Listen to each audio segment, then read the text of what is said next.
Chapter 14. Goodbye, Mr. Meddle. Mr. Meddle always liked roaming round the railway station.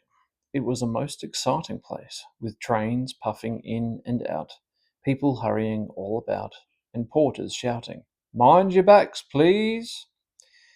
One morning he went into the station and sat down on a seat to watch what was going on. He saw people buying their tickets, carrying their luggage, looking for their trains. "They all look very worried," said Meddle to himself. "Very worried indeed.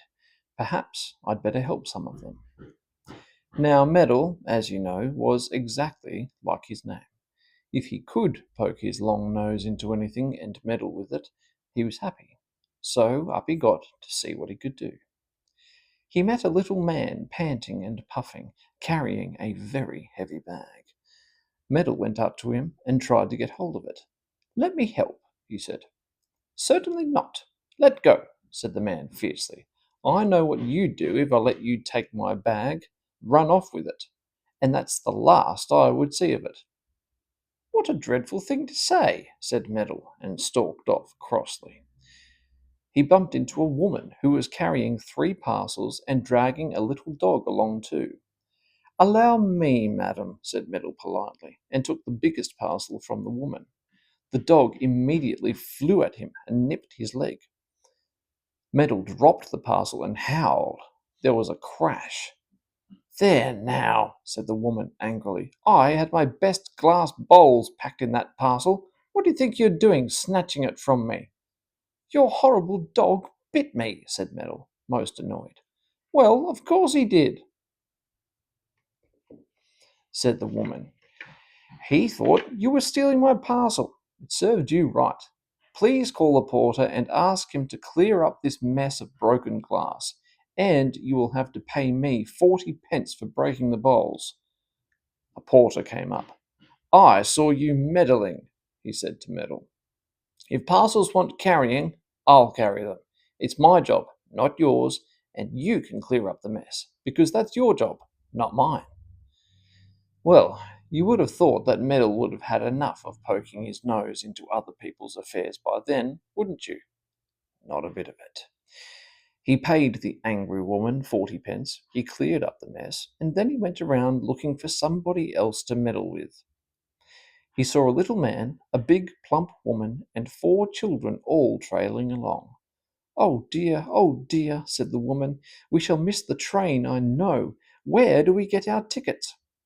"Madam, over there," said Meddle, hurrying up to her. "Shall I hold the children's hands while you get them?" "No, thank you," said the woman. "They can hold each other's hands. Dad, get your money ready for the tickets. Oh dear, what a queue there is at the ticket office." "Madam, you go and get your seats in the train, and I'll buy the tickets for you," said Meddle. "Do go away," said the little man crossly. "I'm not leaving you here with my money. I wouldn't be so silly." "That's not a nice thing to say at all," said Meddle, most offended. "Do you mean to say I'd run off with the money? Well, I've never heard such a—" "Please go away," said the plump woman. "We can look after ourselves all right. Oh my, what a queue! I wish these people in front of us would hurry up. I know we shall miss our train." "We'll catch it all right," said the little man, looking at the station clock. "But if it's crowded, we shan't get any seats, that's certain." The children began to cry. "I want a seat," sobbed one. "I want to look out of the window." "Shall I go and get some seats for you?" said Meddle, quite determined to help in some way. "I could go and find a carriage and put newspapers and things on 6 seats. Then no one would take those seats, and when you came along, you could have them. I could hop out of the carriage and wave goodbye." "What an extraordinary fellow!" said the little man to his wife. He turned to Meddle. "I tell you, we don't want people poking their noses into our business," he said. "We can't stop you finding seats, of course, and spreading them with newspapers and coats to keep them for us. I can see you mean to interfere with us in some way." "Not interfere, just help," said Meddle, quite hurt. "All right, I'm off to get some seats for you. I'll buy some newspapers to spread on them so that people will know they are all reserved for others." He turned away, pleased. He bought some papers and then ran to find the train. Bother! He had forgotten to ask which one it was. It must be the very next train leaving, because the little man and his wife were in such a hurry to get the tickets. One of the children had said they were going to the sea. Now, which train would it be? "Ah, here's one leaving in 5 minutes to Seaside Town," said Meddle. "This must be it. How glad they will be when they come rushing on to the platform, find the train is full, but with 6 seats saved for them." He bought a platform ticket and hurried to the train. He found a carriage that was quite empty. Good. He sat down and arranged 4 newspapers and his overcoat on 5 seats. He sat in the sixth himself, of course. He felt pleased with himself. "It's so nice to help people," he said. "Now that little family will all travel comfortably to the seaside, each with a nice seat all the way." People looked into the carriage, saw the newspapers and coat on the seats, and went on again. Meddle grinned. Aha! He had been very clever, he thought. The minutes went by. Meddle began to feel anxious. Surely those people wouldn't miss the train. He looked out the door. There was no sign of them. Oh dear. Should he go and hurry them up? Meddle got out some pennies to give to the children when they came. One fell from his hand and rolled under the seat. Oh dear. Meddle got down to get it. It was right in the far corner. Meddle had to get halfway under the seat to reach it.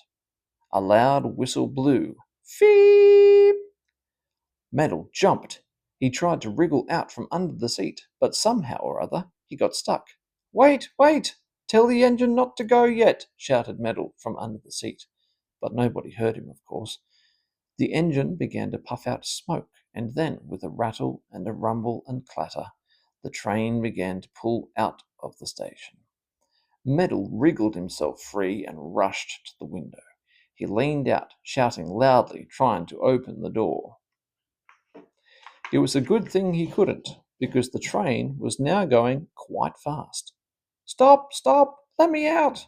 yelled Meddle. "I'm not going, I tell you." But he was. He couldn't help it. And the last thing that poor Meddle saw was the little man and his family all getting calmly into another train marked to Golden Sands, and finding plenty of seats too. "This wasn't their train," groaned poor Meddle, "and what will the ticket inspector say to me if he comes and finds me without a proper ticket and all the seats to myself? Oh dear, this is what comes of helping people. No, Meddle, that's what comes of meddling. There he goes, all the way to the sea. First stop, Seaside Town."